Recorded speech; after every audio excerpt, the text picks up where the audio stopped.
Everything is way more expensive than it was before 2020. Gas, rent, groceries, cars, healthcare, you name it, it costs more. But why? Was it just COVID? Or did governments, corporations, and global conflicts make things worse? In this video, we're breaking down exactly how we got here, covering 1. COVID-19's economic shock. 2. The government's response and its consequences. 3. The supply chain crisis. 4. Corporate price hikes and greedflation. 5. Global conflicts and energy shortages.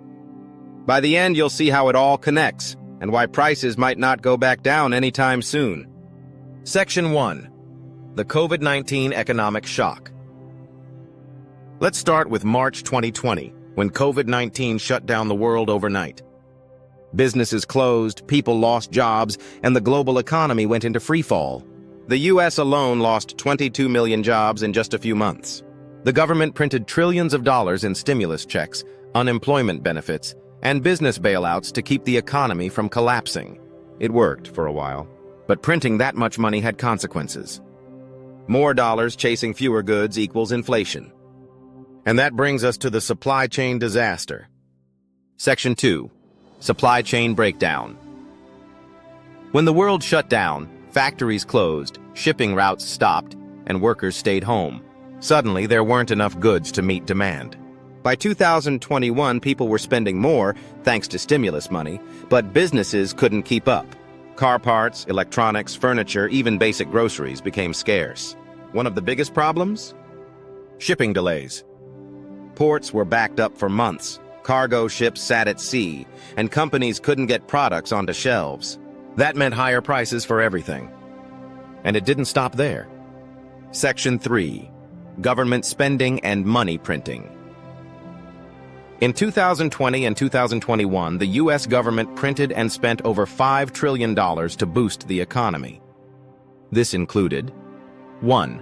Stimulus checks, $1,200, $600, $1,400. 2. Enhanced unemployment benefits. 3. Business relief programs, PPP loans. 4. Massive government spending bills. The Federal Reserve also kept interest rates at nearly 0%, making borrowing dirt cheap. This flooded the economy with easy money, driving up demand even more. The result? Inflation skyrocketed.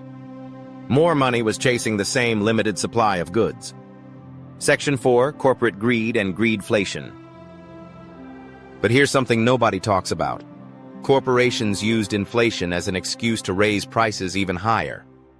Between 2021 and 2023, corporate profits hit record highs, even as wages struggled to keep up. Big companies blamed inflation, supply chains, and labor costs for raising prices, but in reality, many of them were just padding their profits. Example 1. In 2022, grocery chains raised food prices faster than their own costs increased and made billions in extra profit. 2.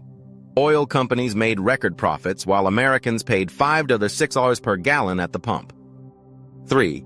Even fast food chains started charging $10+ for a basic meal, despite their costs rising much less. Section 5. Energy crisis and global conflicts. Then came 2022, and with it the Russia-Ukraine war. Russia is a major oil and gas supplier to Europe and the world. When war broke out, Western sanctions cut off Russian energy, leading to higher oil and gas prices globally. Gas prices in the U.S. jumped to over $5 per gallon, hitting Americans hard. Europe had an energy crisis, forcing them to buy expensive U.S. natural gas instead. And remember supply chains? The war made things worse by disrupting global food and fertilizer supplies, driving up prices for wheat, corn, and everyday groceries. Section 6. The Federal Reserve's late response. By 2022, inflation hit a 40-year high, so the Federal Reserve finally stepped in. They raised interest rates aggressively, making borrowing more expensive. This slowed down inflation, but also 1. Made buying a home unaffordable. Mortgage rates jumped from 3% to 7% plus. 2. Crushed small businesses that relied on loans. 3. Caused layoffs and hiring freezes in major industries. The Fed acted too late, after years of easy money had already done the damage. Section 7. Where we are now and what's next. So where are we now? 1. Food, gas, and rent are still high, but inflation is slowing. 2. The Fed is keeping interest rates high, so buying homes and cars is still expensive. 3. Wages haven't kept up with price hikes, so people are feeling squeezed. 4. Government debt is at record levels, meaning more inflation could come later. In short, prices probably won't go back to pre-2020 levels, but they might stabilize if inflation keeps slowing. But with corporate greed, global conflicts, and government spending still in play, anything can happen. So now you know why everything is so expensive. It wasn't just COVID, it was 1. Government spending and money printing. 2. Supply chain failures. 3. Corporate price hikes. 4. Energy crises and global conflicts. And the worst part?